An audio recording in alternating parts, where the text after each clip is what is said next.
All right, so again, I'm Chris, N9CVR, and tonight I was asked to talk about capacitors in 2 minutes. So that's going to be fun. Why do we care about capacitors? Basically, what a capacitor does is it takes electric charge and stores it for later. Kind of like a battery, but a lot faster. I've got samples of all sorts of different kinds of capacitors, and then we're kind of going to look at them. So I say it stores it for later. Great. The real reason why we care is because a capacitor will introduce a 90-degree phase shift into an AC circuit. So that means I'm coming in like this, and I get a positive 90-degree phase shift, which is really cool considering an inductor does a negative 90-degree phase shift. So now if I combine the two, some of you might be going, ooh, that sounds like a filter.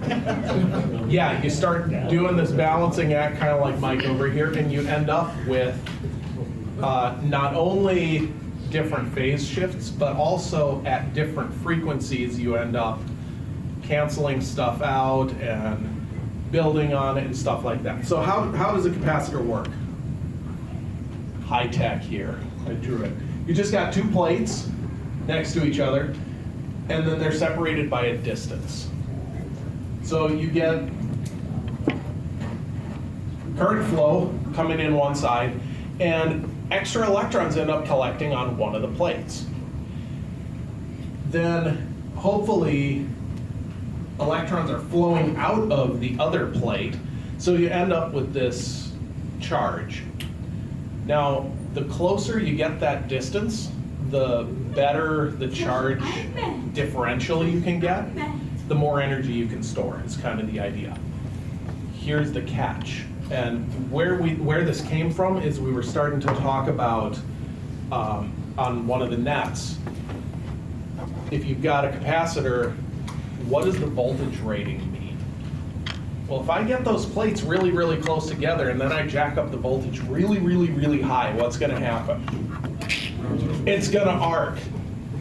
So now I can start playing games and saying, well, okay, you know, this thing I drew here, there's air in between those two plates. What happens if I put a piece of plastic in between them? What happens if I put a piece of paper soaked in something in between them? You can start adjusting and getting really, oh, that got really hot really quick. Okay, you end up getting really high, really small distances and really high amounts of charge. So the different kinds of capacitors I'm passing around are all sorts of different ones. There's some variable air core, I guess, capacitors. There's some mica capacitors. There's some polyfilm capacitors. There's some electrolytics, all of that, so you can kind of look at those. But that's kind of the big thing, and again, the reason why we care is because they create a phase shift in an AC circuit, and then at the same time, they're also attenuating, which I suspect that Larry's going to talk about attenuation more in his talk. And between all of that, you can do some really funky stuff to signals. So, I don't know, was that 2.5 minutes?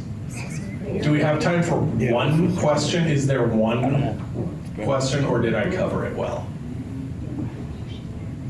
I think that means I covered it well. All right, let's go. All right.